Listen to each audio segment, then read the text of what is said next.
Good Monday afternoon, everybody, and we've got a Final Four in the World Cup.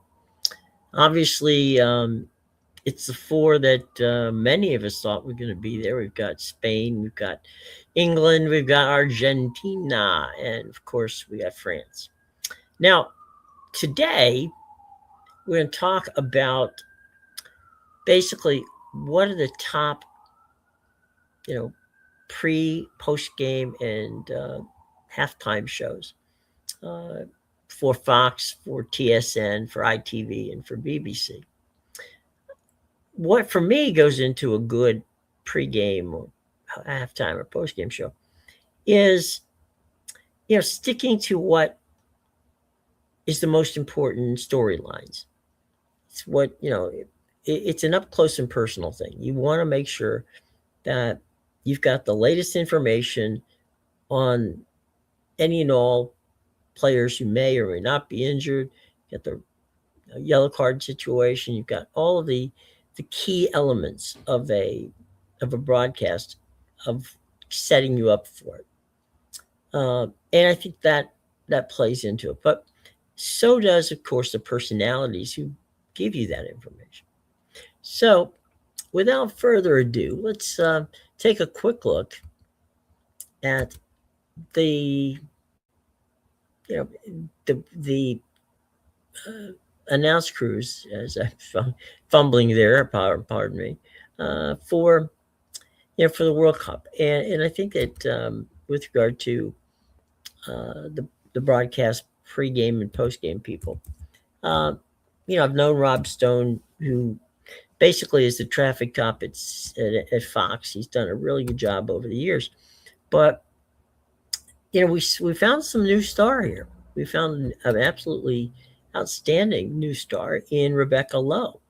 Rebecca has been doing the Premier League stuff, but man, she has just rolled out as a superstar as the host of Fox's broadcasts. And, it's not an easy thing to do.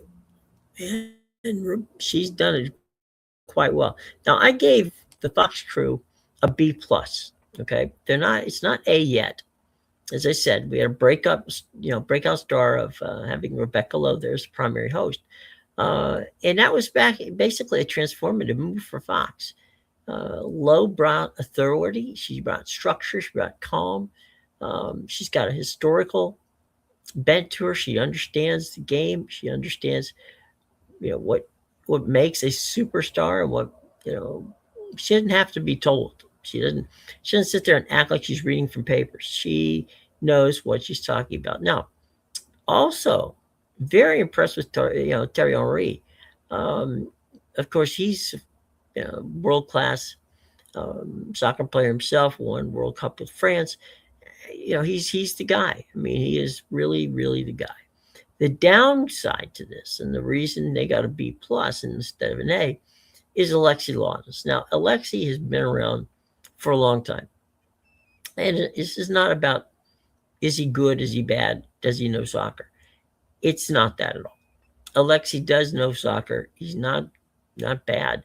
What it is Alexi has a tendency to try to be the lightning rod. Okay, he wants to stir up controversy, and in some regards, that's something that people like. It's the hot take type situation, and I don't find that part of the Fox broadcast, which, as I said before, is good. Rebecca Lowe as the primary host, Rob Stone is the secondary host.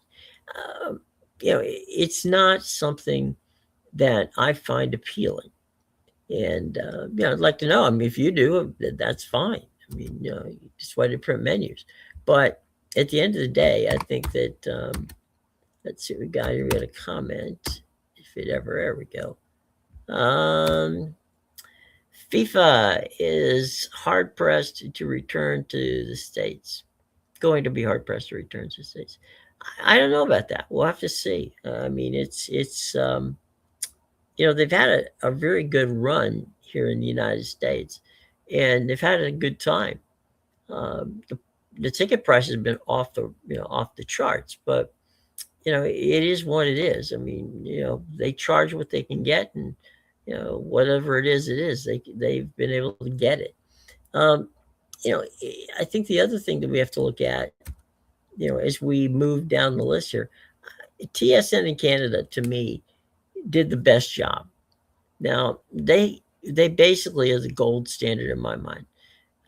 They've got a Vancouver studio that's absolutely gorgeous. If you've been watching in Canada on TSN, you know that their Vancouver studio is right there on the water. You can see beautifully behind them, the harbor, and then of course the skyline of Vancouver. So it's been a very good move for them to put their pre post game and halftime shows right there in Vancouver, which I think is pretty impressive. Jamie Duthie and Luke Wedham have anchored the broadcast, and they really are very smart about this. They refuse to simplify the sport. TSN's analysts have been breaking down these tactical shifts with clarity, respect for the viewers, and actually just delivering authentic, modern, football broadcast that never panders to a casual audience. And again, you're going to get a lot of people who are first-time soccer fans or fans that don't particularly know the game as well as they maybe should. But the TSN group, they're not talking down to you. They'll get their part of explaining, but they don't dumb it down. And I think that's what has been a problem for some of the broadcasters in the past is they feel as if, okay, I know that there are people here watching for the first time, so I'm going to take a little time to boil this thing down so that you can understand it. Well, you know, that does take away from time where you're going to actually do the analysis that fans want. So you're kind of in a damned if you do, damned if you don't situation. But I think what TSN has done is said, okay, we realize people out there don't understand, so we're going to use some graphics, and you're going to learn along the way, not just learn because we're teaching you to learn. And I think that's very, very important.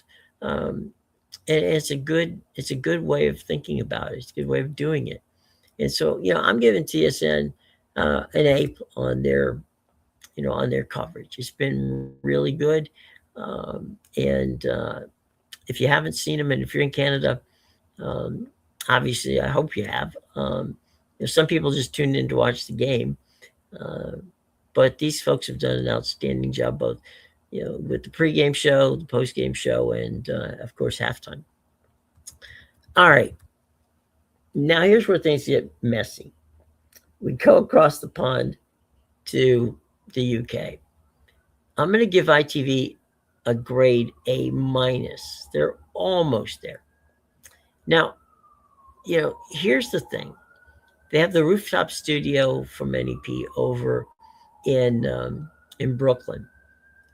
Much like Vancouver, it's a tremendous site. You can see all the way from the Statue of Liberty to the Manhattan skyline, and it does really provide a good opportunity for people to to look at the city of New York, and that as a backdrop is a very powerful, entertaining thing.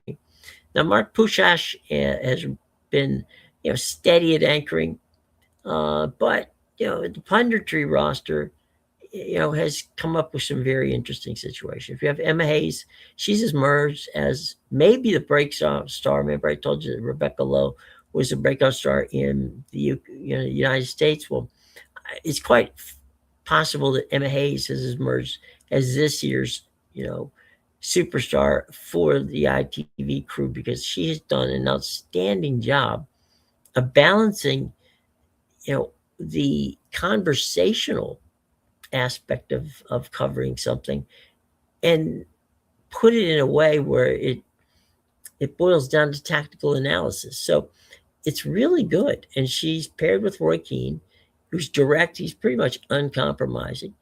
Um, And I think what ITV has done has been strong. It's been very strong. It's right there. It's almost as good as TSN's, but it's very darn close. And you could, depending upon your taste, go either way. I mean, I gave them the number two grade, but you know, they could very well be the number one. It's just some regards it's more taste than it is anything else. And I think Emma Hayes um, has broken through.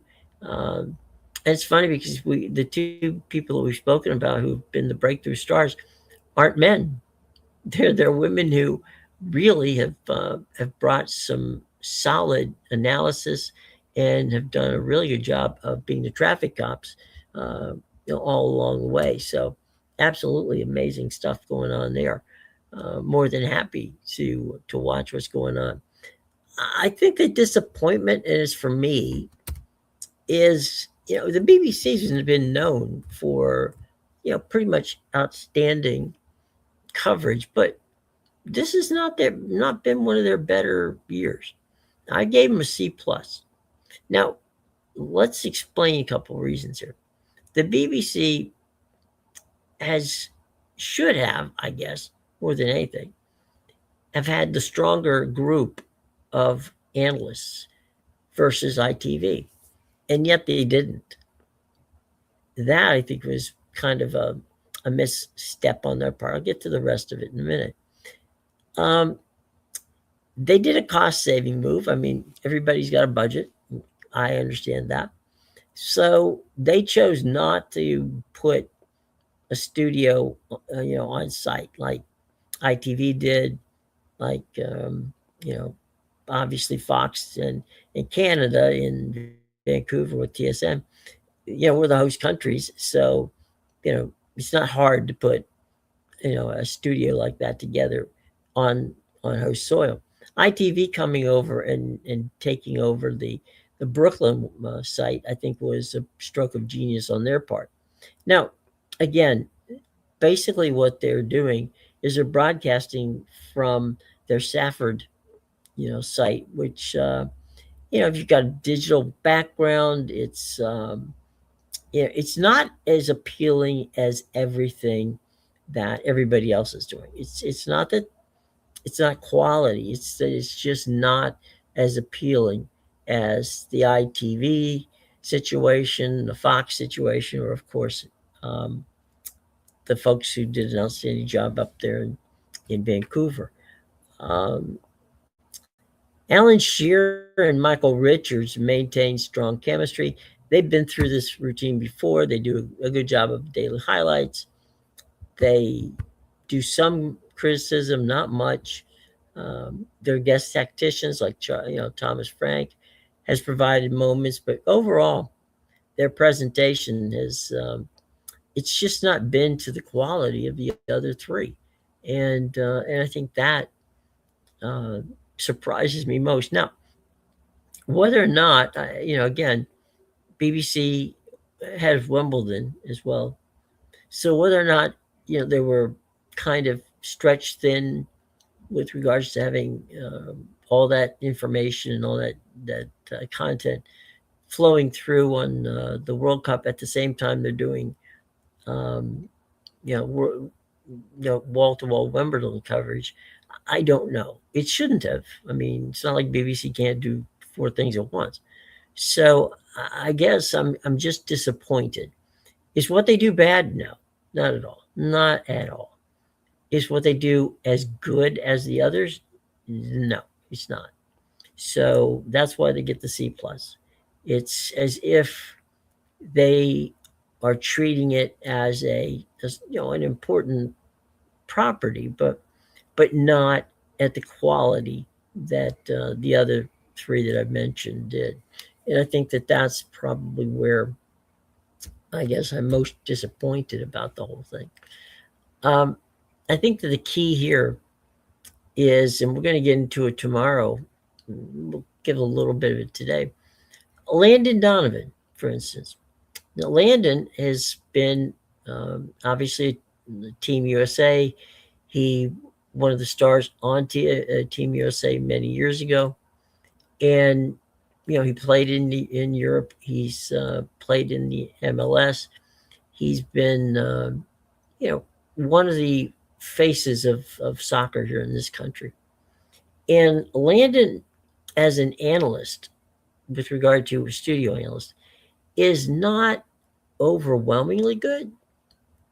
He's better than Alexi, but he's not. That's really not his groove. What I really am amazed at and happily is that he does an outstanding job as the as a booth commentator. We'll get into that tomorrow, but his his being on the second tier of Fox's broadcasts, the number two team, um, he's been really good. His analysis has been sharp. It's been very well thought out, and I think that his role shouldn't be in the studio. I think his role should be, in the broadcast booth, breaking down the game as it happens. And I think that that's where he, needs to be, and would absolutely love to see that be the case. And so, without any question, um, the folks at Fox should think about Landon Donovan being in there, at the very least in their number two booth, if not in the top booth. And so that's going to be interesting to see how that happens and what goes on. Um, I would be remiss if I didn't mention that tonight, since there is no games going on, World Cup games going on today, Netflix gets their opportunity to broadcast the world's biggest non-event. Basically, it's entertaining. It's Major League Baseball All Star Weekend, and All Star Week. I'm sorry, and they're going to be doing the Home Run Derby. Now, in years past, that's been something that ESPN has done, and Matt Viscursion, who's a buddy of the show, Maddie is going to be doing the game tonight for Netflix. It's they changed the format of the game, so it's not. It used to be the situation is you had 10 outs. Well, now they're going on pitches, and they're trying to speed it up a little bit and get things going there. So Netflix tonight, no matter where you are in the world, that's where you're going to see it. It is not on any place else. It's a Netflix exclusive. And look for more and more of that. Now we talked a little bit about uh, Netflix having the Women's World Cup, which will be next year, and I'm interested in seeing how that plays out because um, we'll see who they hire as their broadcast team, as their studio hosts and such. Netflix, like the streamers, like Apple and like Amazon Prime and of course YouTube. I call those the streamers because yes, Paramount Plus is the streaming, Peacock's is streaming, um, HBO Max is streaming, but they're tied to networks where you already have a sports department. Netflix is not, as is Amazon and Apple. They're all three of them are in another business. So um, what what Netflix and Amazon and Apple have done is they've created big events. I mean, they're very heavy into the big event situation, and I think that what you're going to see tonight is they've perfected a lot of drones. They're going to have all kinds of stats. They're going to have you know a ton of very interesting guests. So it's going to be a fun night. I know Matty. He's going to do an outstanding job. He always does.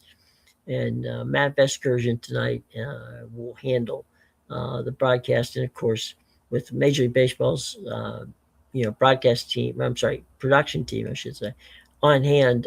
You'll get a great situation. Don't worry about that part. And Fox tomorrow we'll talk about that, but Fox will have the actual um, All Star game without any problems. It's all being done in Philadelphia at the bank, It's a great facility. It's right next, ironically, to this Philadelphia stadium, where many of you have watched World Cup games. So, in about the same parking lot, you're going to be seeing, these guys do their thing, and that's going to be interesting. Um, with the Final Four being, you know, the Final Four, I think everybody hoped that they would be. Um, it's gonna be fun to watch. France and Spain, um, you know, that battle is going to be one which I think is going to be um, pretty much. You get to see Gideon and Mbappe. Now Spain, frankly, Spain surprisingly, to some, has been really one of the stronger teams in recent years. And so, again, I'm going to let the breakdown of this go to Sean and to Chris.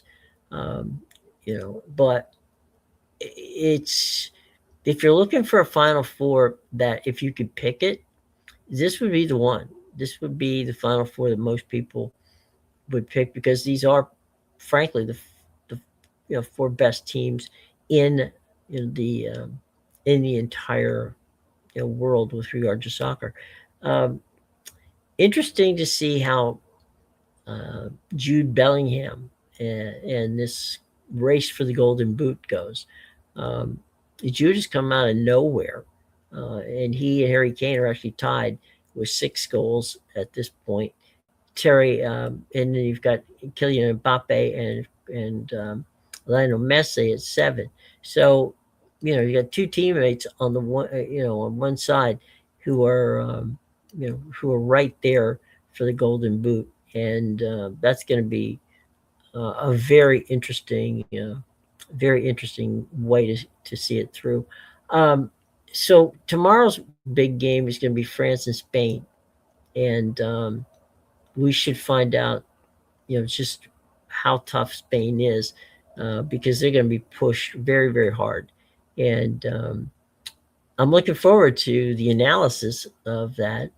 I'll be watching all three networks for it, to see who's doing what. But um, they've got some. They've had plenty of time to get enough, footage so that we can see tactically what these two teams are going to be doing. And so, my hope and my expectation is that the pregame shows are going to be very, very solid for this. Okay, now I'm going to let you know a little bit of a secret. We know that for the first time, really, the World Cup is going to do something which is very American. It's a Super Bowl type halftime, and so what that's I'm curious to see how the two sides handle these kind of things. That's going to be at the championship game on Sunday. Um, there'll be there's going to, and normally it's a 15-minute halftime. It's likely to closer to being 20 to 25 minutes, um, if you factor in the old Super Bowl theory of what it happens, because normal football is 15 minutes, um, for halftime, and when it comes to the Super Bowl, it's much longer than that. So I'm interested in seeing if that breaks the momentum of one team, or if it helps another team, or just how that works out. And I think that we're going to see it and see just whether or not that's something that is a factor coming in the championship game a week from today. Um, what exactly? I mean, there's a lot of you guys out there now. Who's your favorite broadcast group? If you're watching on Fox, is it Fox? If you're watching in Canada, is it TSN? Or because TSN does provide CTV's coverage as well as Crave. RDS is the French group. My French is very bad, so I don't really know. Um, they seem to be very entertaining. And of course, Telemundo here in the United States, their Spanish coverage is always very, very solid. So that part of it, I'm not concerned about. I think they do super work. And, we'll get some of our friends here who are, who are familiar with RDS and familiar with Telemundo to give us a an analysis from their side on what's going on, and that should be interesting. Um, I think that the announcers that we talked about, um, they have a tough job. It may seem simple, but it's not, because you've got to watch a lot of games, and you've got to go back and check tape, and go through hours and hours of um, of footage to figure out what is it that you're going to put on the show.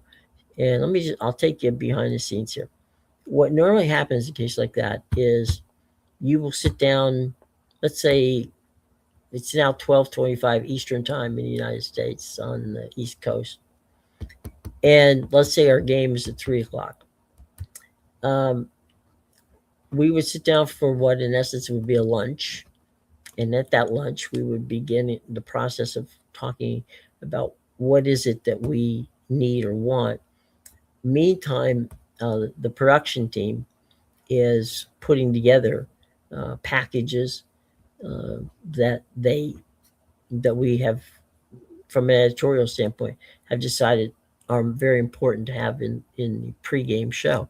So there's the meeting of the talent in the broadcasting group, and the producer and the director, and so at that point they're going, okay, we've got these packages already done. Um, what? How do we want to put them? How do we want to slot them? Is there something we missed? If it is, now's the time to get out there and figure it out. And so I think that part of the element is very interesting. What we're going to find out tomorrow, as they get ready for France and Spain, is you know how much of a factor is the weather going to be? How much of a factor is the the shorter rest period that these two teams have? Um, it shouldn't be a problem because they're pretty much now on their normal, where you play on a Saturday or Sunday, and then you play again in the middle of the week. And since these two, since these sides, in cases of France and Spain, basically have two super teams together, I don't think that's going to be something that they're going to have to worry themselves about. I think they've got that one pretty much nailed. So that's not going to be something of concern.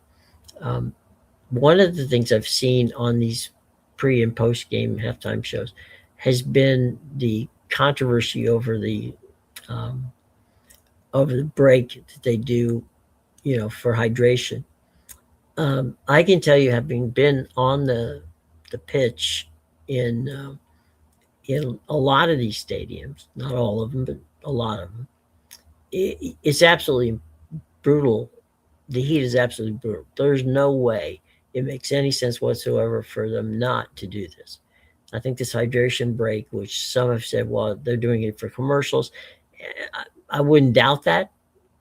I wouldn't doubt it at all. But it is absolutely necessary for the health and the quality of play to not have the athletes out there not at their peak performance. And I think you're looking at a situation where they aren't at their peak performance. They can't be at their peak performance if they're not hydrated. So they'll cramp up.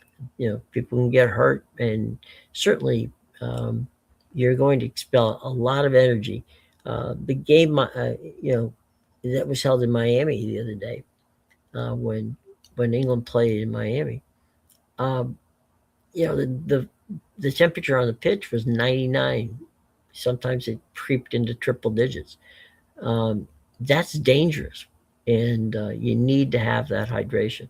So again, it's a main topic on some of these, certainly the halftime shows, where they take a look at this. And I will say this: I've been very pleased, happily so, that FIFA has done a good job of getting the players to a position where, and coaches, where they can be interviewed in not real time. You don't want, when I say real time, meaning directly the minute they walk off the pitch. What I'm talking about is giving them time to just kind of like get their thoughts together and then begin the process of going through it. And I think that really is kind of a key, something that people really desperately want. They want analysis, but they don't necessarily want to hear what you feel like the moment you walk off of the pitch, because you know one of the things in broadcast television is that when you are finished with a game, it's you need time to process it, to process what you saw and what happened. You can. I've seen coaches come off in football in the United States, come off the field, and they barely know the score. Um, so I think that what we're seeing here for the interviews have been really strong stuff, and I'd like to see people continue it. Um, that type of interview situation. We did have uh, we did have some controversy with England, with the coach, and saying that they didn't play as well as they could, and he wasn't calling anybody out. He wasn't being demeaning to the team. He was very pleased that they won, obviously, and very happy that they're moving on. But basically said we have to play better when we play Argentina. Well, you know, the coach is right. They're going to have to be better at it. But the ability for the post game shows to land those kind of interviews right after the game is over, I think is critical to making um, a good broadcast. And I think that that's some of the things that they've been. You can't do that without help of FIFA, because they're the gatekeepers, and so that's going to be something you're going to have to watch for. So I'll tell you what, gang. Tomorrow we're going to be talking about the broadcasters. We're going to be ranking them. There'll be a story out on X. There's a story right now on X if you want to go over and comment on it with regard to the pregame, postgame, and halftime teams. So please go over, and if you think that Rebecca Lowe is as good as I think Rebecca Lowe is, please let me know. If on the other hand, uh, you know, you don't, that'd be okay too. You can tell me that. But I do think that she's done an outstanding job. Just as um, we talked earlier about the fact that that there's been some really good um, other broadcasters in James Duthie and Luke Whitten. They've done solid anchoring for TSN in Canada.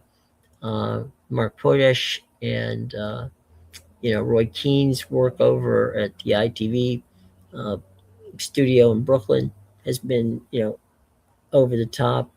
So absolutely, there's definitely people there, the quality people, and we'll absolutely have fun seeing what's going on as we move on in the tournament, as we wind down to a championship. All right, gang. Greatly appreciate you dropping by this afternoon. Subscribe, hit the bell, like us. Okay, I'm asking you a favor. It doesn't cost you anything. Just like us, hit the bell, and subscribe. That way, you'll get the latest information that we can provide to you on a daily basis, right around lunchtime here in the United States at noon. So each day, Monday through Friday, we'll be here, and greatly appreciate that you all are here. The over almost 1,312 people joining us this afternoon. Uh, by all means, feel free to comment. Leave the comments in the box below, and I promise that I will answer them. And check me out on X at JW Media DC, as you can see right there, JW Media DC, and that's my X handle. And follow Chris Wheatley he's outstanding. It's in the show box below, all the information, including the actual story that I told you is on X. So all that is right in the show box below, down there. And Chris and Sean Miller's um, handles here on X are down there. So thank you all so much for joining. And we will be back tomorrow, same time, around noon. And we'll talk about the game broadcasters. Okay? All right, everyone. Have a good day.